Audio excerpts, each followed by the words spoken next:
What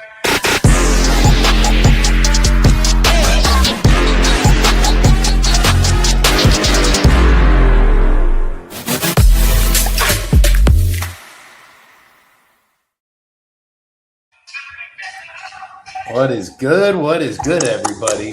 How the fuck are we doing today?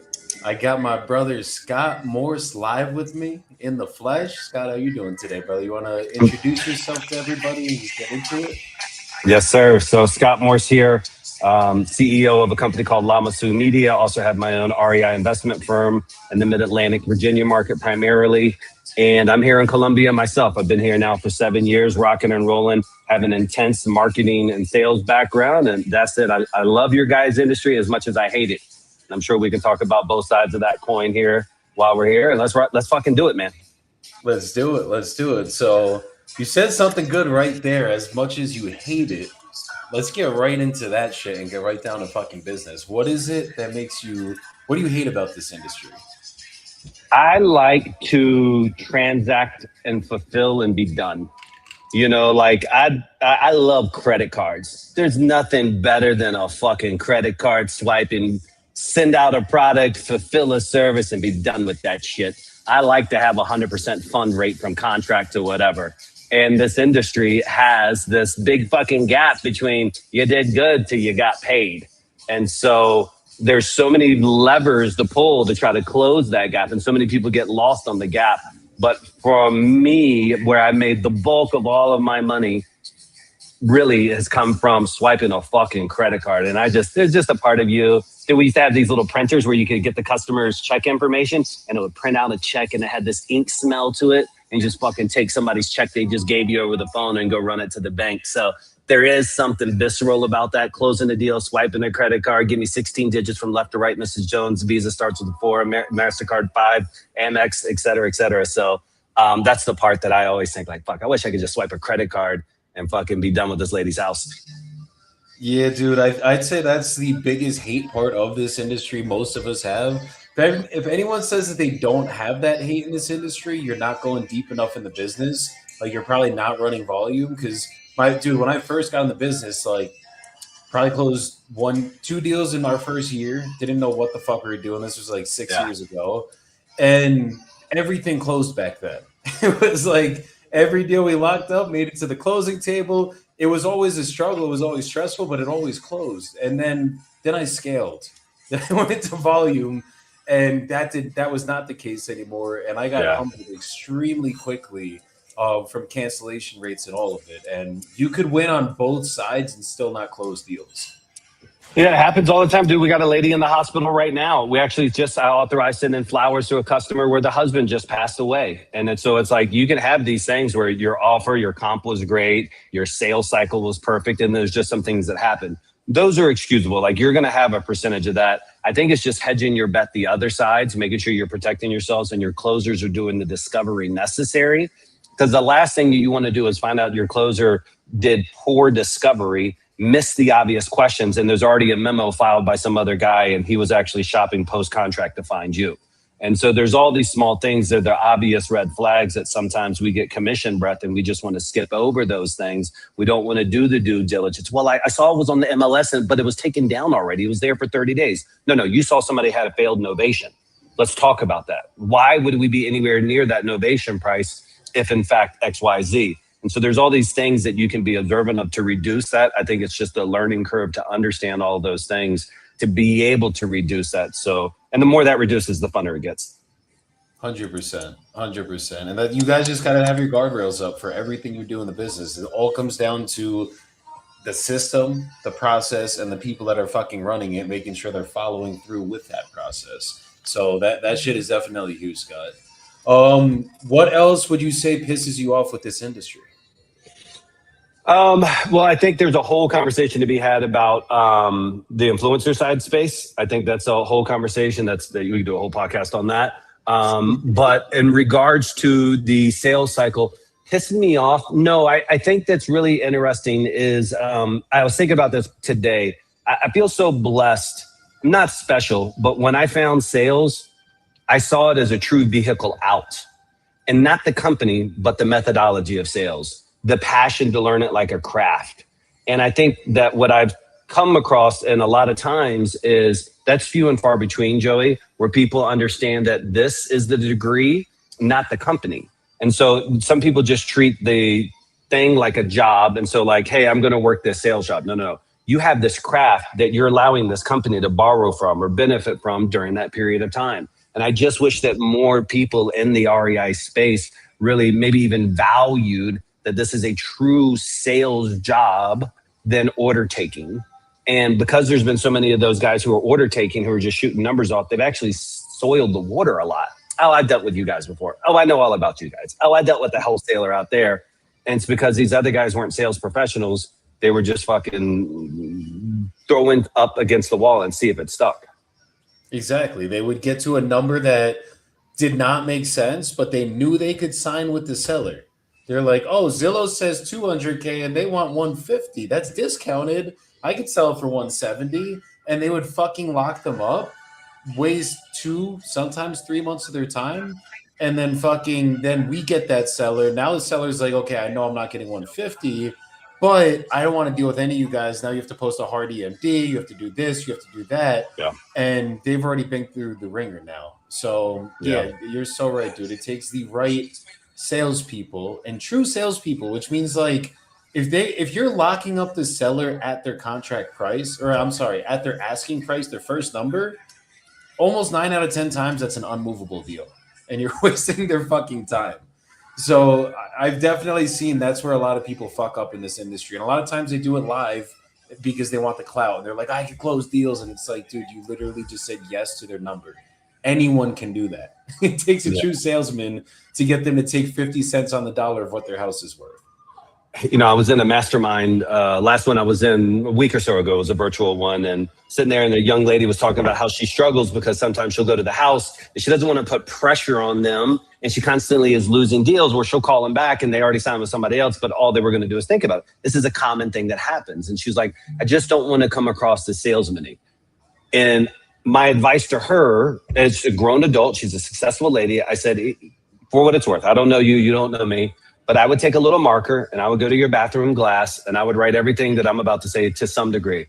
I am smart. I am beautiful. I'm a compassionate saleswoman. I'm a top saleswoman, blah, blah. She just has a stigma that by putting persistent pressure on somebody, that means it's offensive. No, like some part about being salesman is being pleasantly persistent. It is about being aggressive, but it only should feel incongruent if you don't really believe in your solution. Because if I believe you get in on a healthy diet is going to save your life, then damn it, I am your friend. I am going to convince you to start eating better. Same thing, I feel conviction about my services, and my services are the best. I should be pleasantly persistent to the point where it maybe is a little painful for you, the seller, but that's because I should believe in what I'm doing. And I think that becomes the gap there, is that there are so many people, they don't take it as serious as they should. They don't think of themselves as salespeople. I'm not a salesperson, man. I'm a real estate investor. Fuck you are. You're a salesperson. You're a fucking salesperson first, masquerading as a real estate investor. And if they can maximize that, then they'll truly have the success that they truly can in this industry. 100%. I think it's a stigma of like, this isn't sales, it's real estate. And it's like, dude, our job is to deliver discounted off-market properties to our investors so they can go make their money. We are literally needing to go through sales to get every part of this is a sales business. It's marketing and sales. So once you guys understand that this is sales, and if you're on acquisitions or dispositions, you are physically doing sales. You need to convince somebody to go with you. That is sales. It's the same shit if I want to take someone out to dinner. Me and Scott want to go to dinner. He wants to go get sushi. I want to go get steak. I'm going to sell his ass, so we're going to get fucking steak. You have to sell to do that. But if I want to go get steak and I don't eat fucking sushi, I need to aggressively sell it. And a lot of times what I've realized too, it's like, okay, if I don't sell them, what is the ladder? What the ladder is if they need my help and they don't go with me and my company, they're going to end up in these idiots' hands that fucking can't even close the deal. So it's like, I know if you go with our company, you're going to get the top level service. You're going to get constant communication. Even if we fuck up, we're still going to own it and figure it out. But at the end of the day, like if you know that you are the best solution, then you need to convince them of that. And you sometimes need to get them out of their own way. My old boss used to tell me you have to take their hand here and you have to fucking grab it and put it on the pen and have them sign it sometimes. And that really is how it has to go. So that's huge right there, brother. People definitely need to take a page out of that book right there. Yeah, I had a lady text yesterday. She was like, "And you, by the way, you guys were the lowest out of all 5 offers." And it's like, what am I supposed to be? In my head, I'm like, what am I supposed to be offended with that? Like, I'm the only guy out of all of these 5 who's going to get it across the fucking finish line and not come back and retrade it. Like, okay, what do you want me to do? The other guy, she said, Open Door came in at $395, and like my offer is like $220. I'm like, you're never going to see that $395, woman. Like, no one's ever going to give you that for that. It's like, that's like the fucking retail. And so, but these actors that are out there, and again, I don't hate the game. I ain't going to join all of it. I can appreciate some of the strategy behind them and just fucking lock them up and then go for a reduction later. And I'm cool with reductions. I fucking love reductions. I think they have its place in the business. I'm not shitting on any of that. But still, it's still the confidence to be like, okay, I can just know in my heart of hearts that she goes with us. She will, in fact, get across the finish line. I will, in fact, be able to provide superior service because I am profitable at that number. And that's what it takes, man. It just takes being confident behind the numbers and being pleasantly persistent and following up like a savage. And people can feel confidence, man. And I said this today to my team in training, and you may have heard this before. It's like, we're not buying their house with our money. They're buying our money with their house. And it's that mentality out there. It's like, no, I'm the guy with the money. You need to convince me, Mrs. Seller, why I should take. I buy nationwide, bitch. Why would I buy your house in Detroit when I can buy one in South Carolina that's not, et cetera, et cetera. So anyways, I think it's just kind of perspective. Yeah, no, it's a huge perspective shift right there. I love that. And then that also kind of makes it so that we're not hungry for deals when you're looking at it that way. You have zero leverage when you need them to sign that contract. Zero fucking leverage. But when you can put yourself in that mindset of they are trying to buy our money, they need our money to sell their house, then that right there shifts the entire fucking narrative in your head. I fuck with that, bro. 100%. What would you say you love about this industry? We're going into the negatives. Let's hear some positives now about wholesaling. I can tell you what I first fell in love with, and then that was 5 years ago, and then I'll tell you how I feel about it today. I first fell in love with it because I see it as a highly bifurcated market, which means it's like fractured, a highly fractured market, that you really don't have these major players, and that it tends to be that somebody who is really good in, let's say, an A market, and I'm going to name names, don't hold me to it, but Arizona can go into a C or D market and really mop up. And that's really just because it's the skills that you learn in some of these quote unquote tougher markets translate well.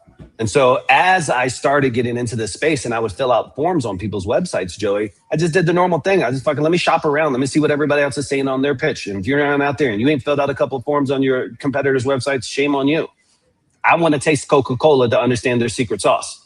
And so, but I was filling out forms on all these websites, Joey, and nobody would call me back. These motherfuckers would take days to call me back. And I was like, oh, this is great. And then when they did call me back, nobody had a pitch. Nobody had a structure. I say nobody, but 8 out of 10. And I was like, ooh, this is disruptible. This is disruptible because a high refined process is not very common. Nurturing to an excessive degree is not very common. So I just saw it as a place where I see a lot of inefficient operators still being profitable. And that's what you like to see. You like saying, I can come in here with some really good systems, processes, and education, and I can fucking mop up. So that's really what made me first fall in love with the industry. Hell yeah. Oh yeah. No, I love it. It's so true, bro. It's crazy how people still don't think they need a fucking process in this business. It's one of my favorite things. It's like, no, but I'm good at talking to people. You don't need a process to pay your bills. You do need a process. Like, you can have good talent and make it. There's no doubt about it. You can. Okay. But if you want to have a business and not a painful hobby, you need processes for sure.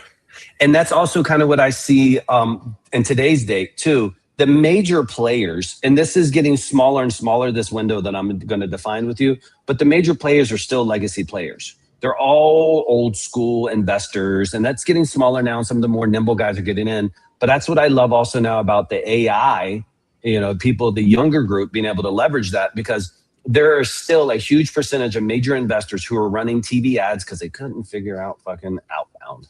And they're running TV ads because PPC, our guys just couldn't get it. And they're still doing Excel spreadsheets, and they're nurturing off of some old follow-up boss process that fucking they got from their old realtor's office that their buddy has. And so now being able to custom build your sales flow and your automations also allows you to disrupt. The fact that you can truly leverage a brain that you never had access to optimize your campaigns against the old guys in the industry. I think that's another huge gap. And so that's what's got me excited about it today. Fuck yeah. So you said AI right there. Let's go into that for a second. What are you starting to get into in AI, if you mind sharing, and just kind of get into that a little bit? Yeah, I'll share a part of it. I'll share a good chunk of it, but I'm obviously working on other things that are like true market place advantages, right? And those are mine. They came from my brain, and I want to fucking execute on them. I can tell you some of the things that anybody should do that's made the most amount of impact. And I think the amount of accountability that you can have now in your sales operation, the amount of insight and transparency is bar fucking none. I have dreamed my whole entrepreneurial life to have the KPIs that I have.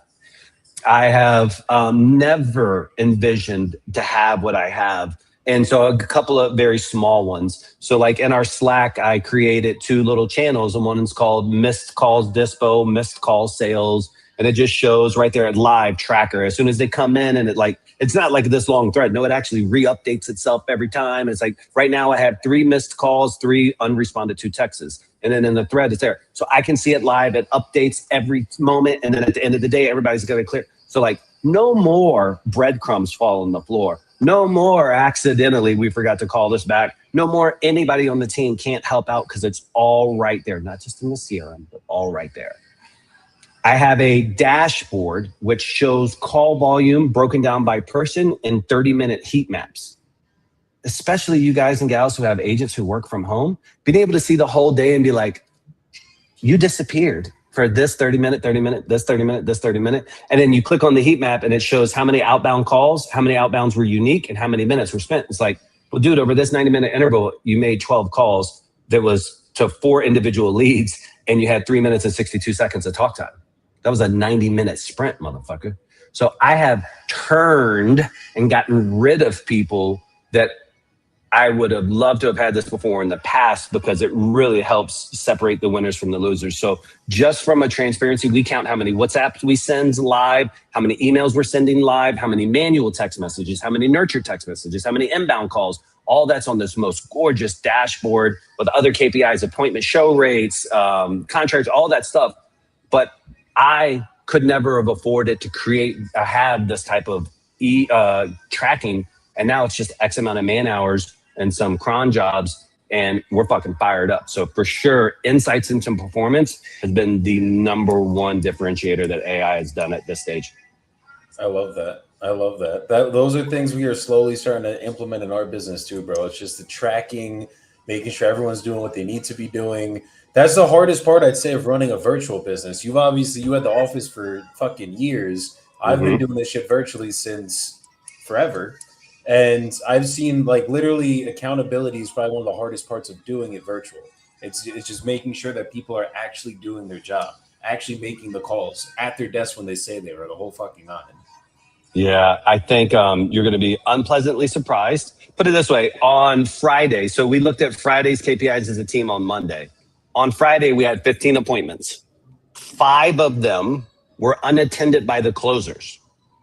We have multiple people viewing it. I mean, literally the closers had it on their appointment. They only had 2 to 3 appointments each a day. 5 of my 15 were missed. On Monday, we acknowledged that. On Thursday, all those people were fired. So I can't go in a situation where I'm paying hundreds of dollars for an inbound lead, X amount of leads to an appointment, X amount of appointments to a sale, and have us disrespect the game so much that we're not going to fucking call the people who said, yes, I would love to talk to your home buying specialist today at 4. but sometimes you get lost in the sauce and it's so hard to keep track of it. And now it's not. And so what I'm very thankful for is adding people on. So what you'll find once you get really defined, and I'd love to show you my dashboard, give you some ideas, Joey, but what you're going to find is it's going to cause a lot of pain to the people who are already doing it the way that they want. But now as you bring people in where this is the norm, this is what they were hired under, those standards and expectations, those are your new winners, because the other guys, they're going to resent that accountability that really they were able to fuck around. And now it'll be the new guys who are like, okay, well, these guys are just serious versus, man, shit, I remember last month I closed 4 deals. What you mean I had to make a call every 30? Yeah, motherfucker. So I think that'll be what you expect. Bro, anytime that you tighten the ship up and you make those big changes, I've had people tell me, Joey, you're getting too corporate now. And I'm like, bet. Oh, that's yeah, exactly, my payroll's getting too big. Yeah. It's exactly what it is. Yeah, dude, that shit's fucking crazy. So mainly, would you say mainly for AI right now, you're doing more of the stuff on the system side, or are you also starting to implement like follow-up specialists and a lot of like the marketing side with AI too? What is that looking like? It's looking like a lot. I literally, I use something called Warp. Warp is a way to have multiple terminals running at once. So I have 1, 2, 3, 4, 5, 6, 7, 8, 9, 10, 11, 12 concurrent terminals running right now. Some of them, one of them is my marketing assistant. One of them is my personal assistant that works in my WhatsApp. My girlfriend can text it. It translates the Spanish chats that I'm in for my daughter's school and fucking lets me know what's happening in my daughter's school thing. I fucking voice memo it. I give it a super gorgeous, sexy voice too. It's kind of creepy, but anyway, so I'll text her. Her name's Lavender. And anyways, and so Lavender gets even worse. I know, right? Anyways, and there's a story behind it. But I have something called Compy. And so I have a Compy that does, here's all my Compy AIs. It's called Call Sentinel that lets me see I have Compy Closer results, let me know all the different pitches that went through and what the results. A Comp Needed. Dispo Help that puts together their investor lift sheet for them. So that way the exact copy, the right photos, the issues on the house, blah, blah, blah. Offer Ready, something called Compy Snipe, and then some of the missed call stuff. But so I'm really big on the comps coming out of the system too. So that way we can do offers at scale. So you automated the comping side with the AI where it's actually generating the offers for you guys now. Yes, it gives us what's called, it gives us 3 ranges, and it's doing like ARV versus cash. And this is something that will probably never stop being updated and made beautiful and stuff. But it is, we get it. It'll come in, it'll have the lead source. This is when it's done. Have the lead source, the address, ARV as is, AVMs, what's a weak offer, a standard offer, and a home run offer. And then when you and then you can view the contact, or you can look underneath of all the replies, and it's got fucking comps out the ass. And so what it allows my guys to do is not only have a number, but also know, well, did you know 1002 Polk Avenue, that one actually was a 3-2. That one just sold for this. And so we have all of that there. So it's really fucking dialed in. The more rural it gets, the shittier it gets, full stop. But the more city, like, it is so fucking good sometimes, bro. I'm like, damn, this is so good. So good. I fucking love it, bro.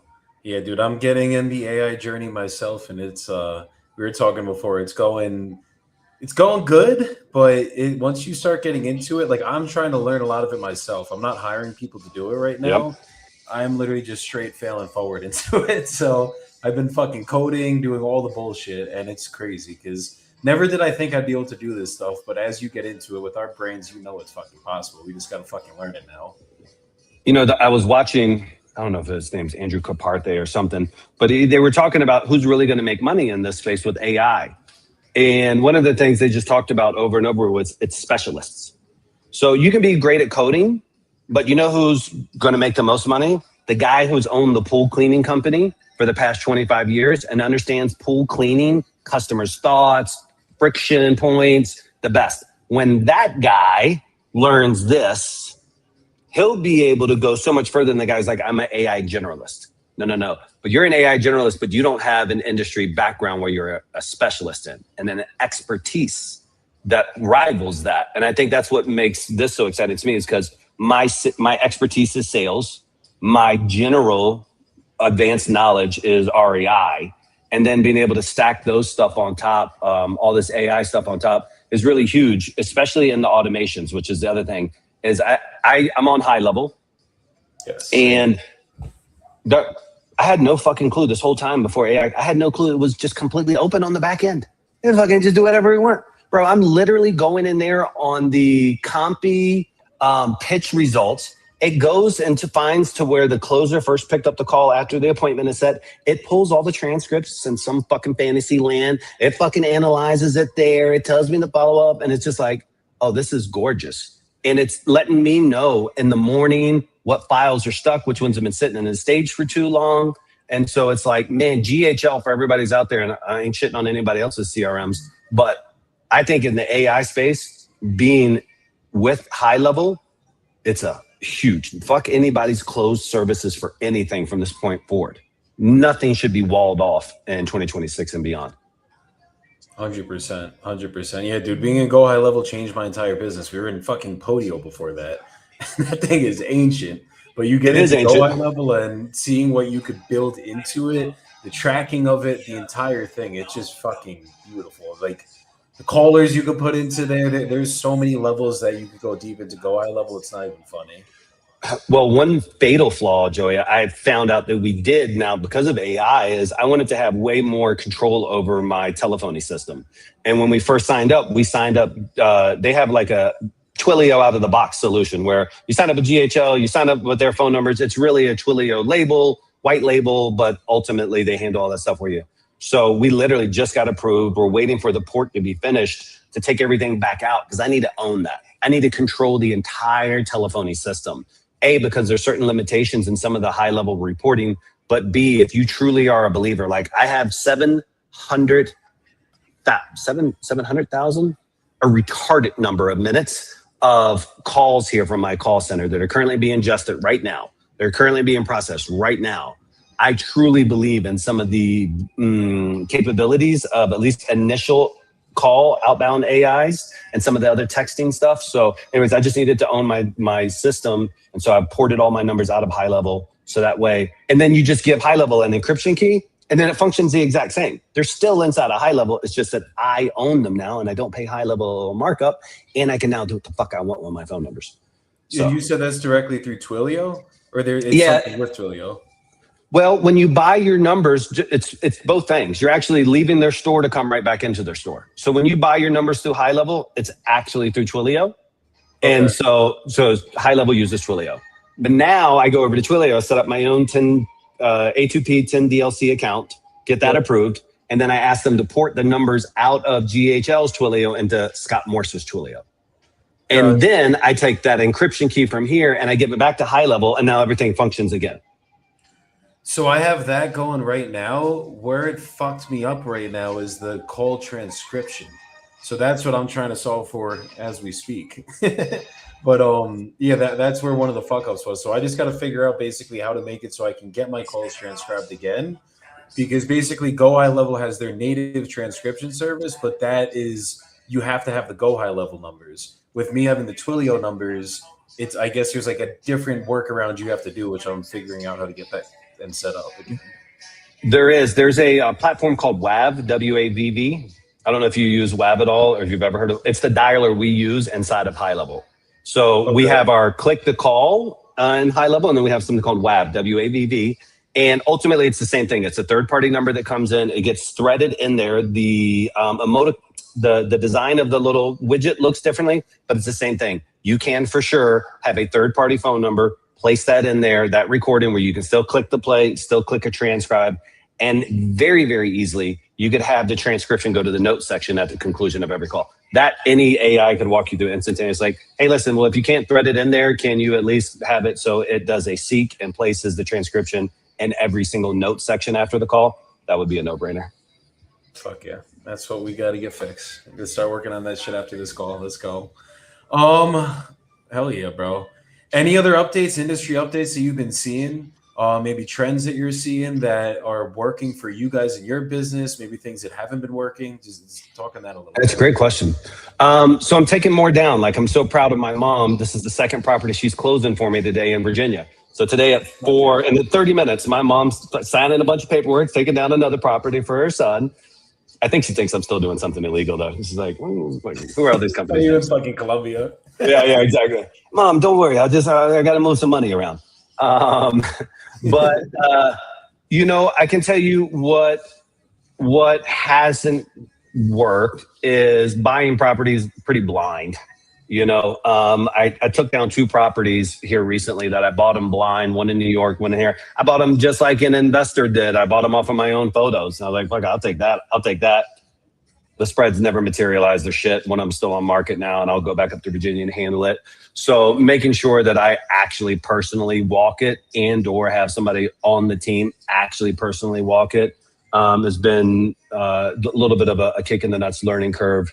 So this one, the one that we closed on today, I did personally go up there and walk, and then I'll be back in Virginia to manage that flip. I have another pad split that goes live here in a few weeks. And so I'm really excited about adding another pad split. I think that in the economics of America right now is a really huge opportunity out there for the markets where you can do them with no sweat. I think that's big. And I think the one thing that I would say that I'm very interested in alerting people to is with some of these AI tools that are out there, I think that everybody should be really aware that it's going to be very easy for people to snipe your shit left and right and up and down. And so like I see so much going on in this space, like, hey man, hit me up and I'll share you this and I'll share you that. And I'm like, they get a copy of all your leads. They get a copy of all your leads. They get a copy of all your leads. Like, oh, that token they want you installed? Yeah, that's because all that's going to go to them as well too. And so for me, I keep my mouth shut. I fucking try to install everything I have on my own, do everything by myself.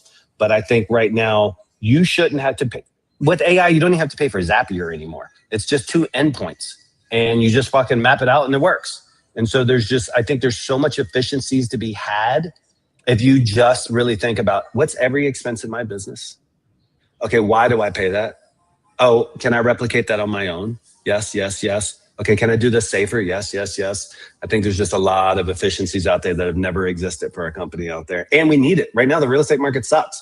So if I can fucking reduce my overhead by fucking 30%, I can put that back into marketing. 100%. And then close more deals, make more money, and have more fun in the fucking process. Fuck yeah, bro.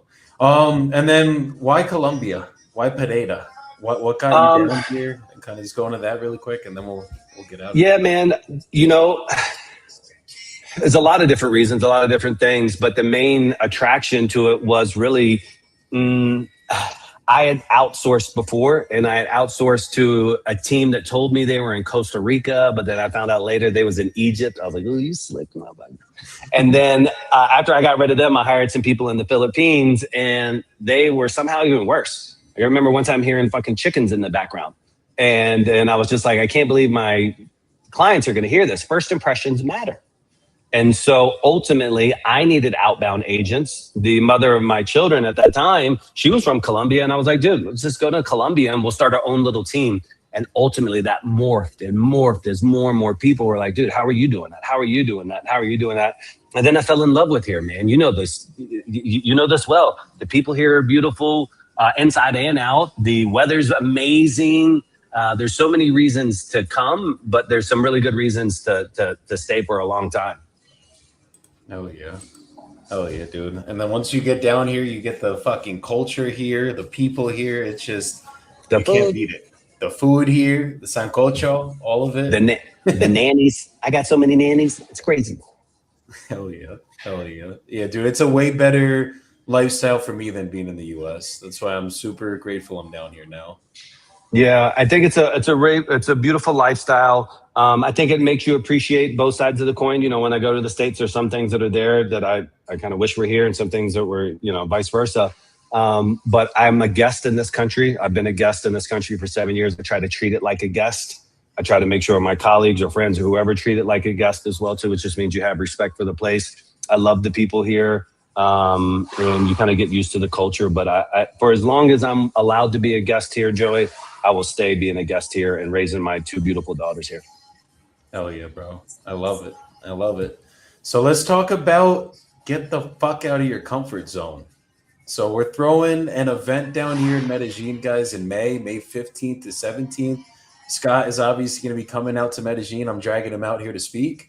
And yeah, bro, let's get into kind of what this event's going to be, what you see happening with it, and kind of what you're going to be getting into when you come here. Yeah, I think for me, man, I don't pop up much, like I'll get invited to speak to Collective Genius, something like this.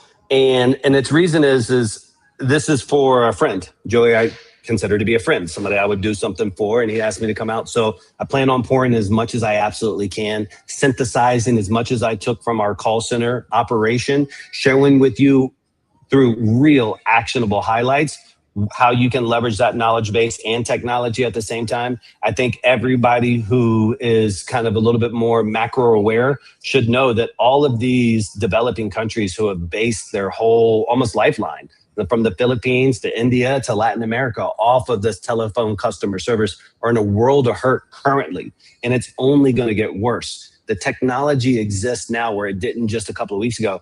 Now, at least Google's latest voice model allows for it to go from voice to voice. Before, everybody here probably only thinks it goes this way. It goes from voice to transcription to text to here. Now it goes voice to voice. And in this voice to voice model, where it's actually don't have to have that bifurcation down, it's also picking up additional sound. So it knows you're at the subway. It knows there's a kid in the background. It knows that there's a dog in the background. And so now to be able to start getting to this type of level where it's not like, oh, I got to go through 11 labs and I got to get a voice and it's got to be on whatever. Everybody here should have a $200 subscription to Claude, should have a $200 subscription to Codex, and just be pumping. So anyways, I'll share with you guys how you can do outbound calls and also some of the experiences from the home side, and then a lot of good stuff on PPC and SEO to drive the marketing. To me, I think that this is a quality game. Quality leads lead to quality conversations to quality deals. And so if your very first entry point isn't quality, if you're not generating quality leads, you're going to be a painful existence. And quality doesn't mean layups. No, it just means that I can have a consistent conversion rate. As soon as you know through this channel, I'm 1 out of 20, I'm 1 out of 10, I'm 1 out of whatever. So in my business, we go leads to appointments, appointments to shows, shows to contracts.